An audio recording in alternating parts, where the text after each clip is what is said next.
हाँ हाँ हाँ हाँ हाँ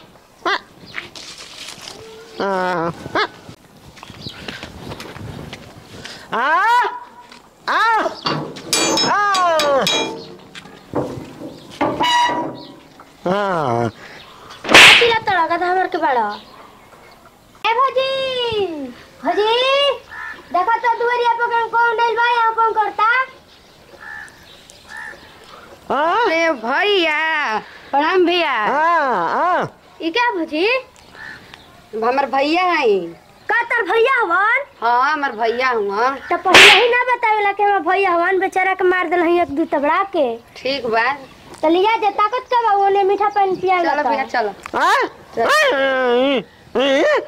अच्छा ज्यादा चलो ज्यादा नहीं चिन्ह ले चलो आवा।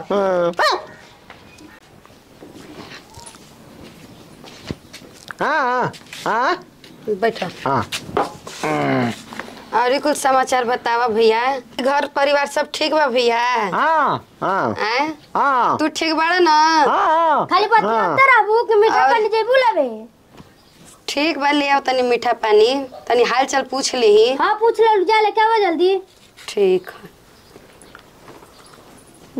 उठा उठा मिठाई उठाई ले बड़ा तेज क्या करैल बड़ा मुहा देखावे खाली आदमी ना देखले रहता है के। हाँ आइलोन खाली चेहरा दिखाए कि हम बहुत सुंदर भाई। सही में गुंग बहिर बहुत तेज होला सन। मिठाई ना ले बैठा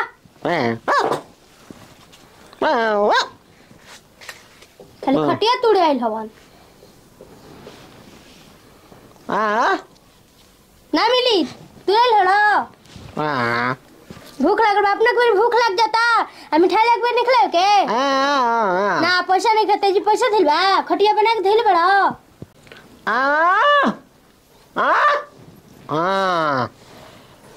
ए भैया लाई पानी पी ल ना शिकायत मत करिया कुछ ना रह घरे तका इलाइबा ना कल त तू कला के देबू बड़े अपन भईवा के तार मुंह लागत ना छुचे पनिया दे तू ता जाय दही ही तो गन न बना भाई न बना आपके घरे ना आइल बनी शिकायत न होई त भाई ना शिकायत करी है जा बात समझी। कोई देखी गांव घर का कही कि कोई सनो कर हर के बाहर से रे ओकर भौजी के भाई आइल तो कुछो ना मिठाई लेके आइल। हां अच्छा चली ठीक बा ना लेके आई अइहा फिर लेके अइहा ऐसे ही चल आली घूमे। शुरू दाना ले कइलन तब कब लेके आई ना लेला त पिया।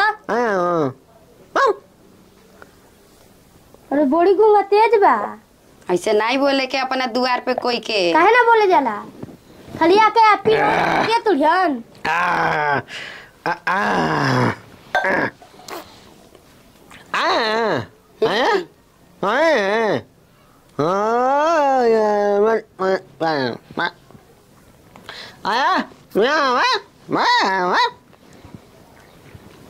होई हाँ करे के बाद और जाना तू अपन बियाह करा पहले।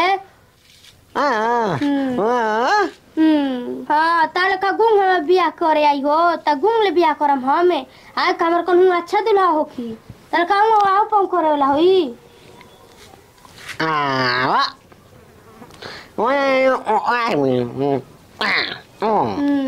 बिहार नेटा पोटा है। गइल बना खेत तोरी धान काटे गइल बनी। देख लो तार बहन के कितना राज करावती है घर में।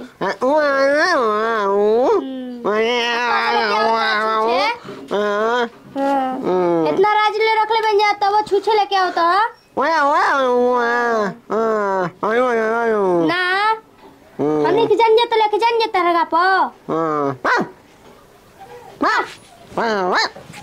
ए भैया बैठा बैठा भैया आज यहाँ तो भेंट करके जाइया जा मखरल जा। ऐसे ना बोले के बुचिया जे मिठाई भैया बैठी आज यहाँ तो जाई भेंट जा जा हां जा जा जा हम घर जा हां कह दे के बिया भगा देवे के बा हां